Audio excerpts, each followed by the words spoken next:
जय श्री कृष्ण मित्रों, केम छो?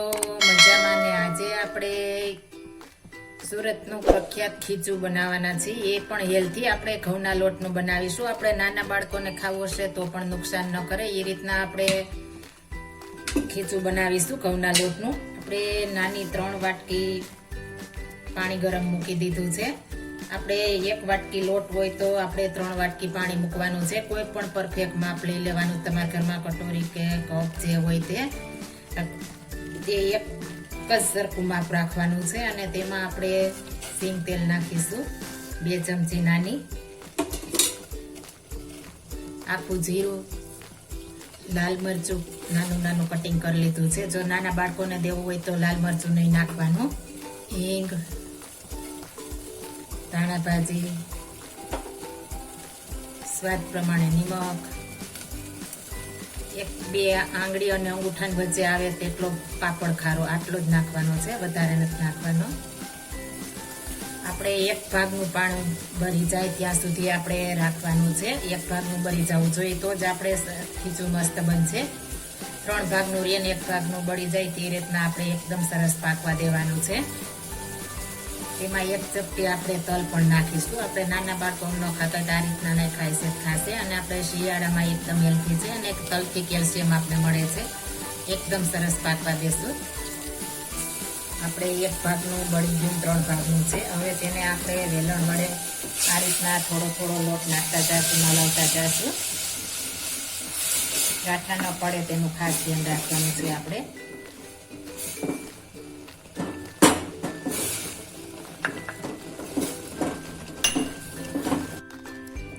ખીચું સરસ તૈયાર થઈ ગયું છે।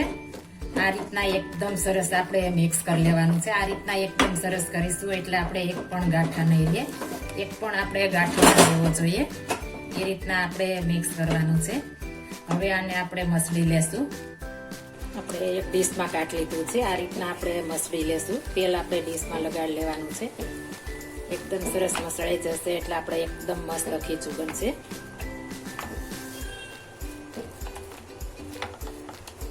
આપણે સરસ મસળાઈ ગયું છે। હવે જે ડીશમાં આપણે મૂકવાનું હોય તેમાં આપણે સિંગ તેલ લગાવી દેશું। આપણે ગમે તે ખીચું કરો સિંગ તેલનો ઉપયોગ કરવાનો છે। સિંગ તેલથી જ મસ્ત બનશે। સુગંધ પણ એટલી મસ્ત આવે કે આપણે ખાવું ન હોય તો પણ ખાવાનું મન થઈ જાય, એટલી મસ્ત સુગંધ આવે છે। હવે આમાં આપણે બોલ્સ વાળીને નાખી દેશું। તમે જેવડી સાઈઝના કરવા હોય તેવડા કરી શકો છો। આ રીતના આપણે નાના નાના મસ્ત બોલ કરીને રાખી દેશું। આપણે દૂર દૂર રાખવાના છે। આપણે હજી ફૂલશે એટલા માટે આપણે થોડા દૂર રાખીશું। આપણે એક વાસણમાં ગરમ પાણી મૂકી દીધું છે। નીચે એક ડીશ મૂકી છે અને ઉપર આપણે એક મૂકી છે। પાણી અડે ને એ રીતના આપણે રાખવાનું છે ને આ રીતના આપણે મૂકી દેશું। આપણે ઉપરથી આ રીતના ટાંકી દેશું અને આને આપણે 7 થી 8 મિનિટ માટે ફૂલ ગેસ ઉપર બફાવા દેશું। એકદમ સરસ બફાઈ જાય ત્યાં સુધી। 10 મિનિટ થઈ ગઈ છે, તપાસી લેશું। એકદમ સરસ આપણે બફાઈ ગયા છે અને આપણે નાના હતા તો મોટા મોટા થઈ ગયા છે। હવે આને થોડી વાર ઠંડા થવા દેશું। આપણે એકદમ સરસ ખીચું તૈયાર થઈ ગયું છે। હવે આપણે મસાલાદાર કરીશું।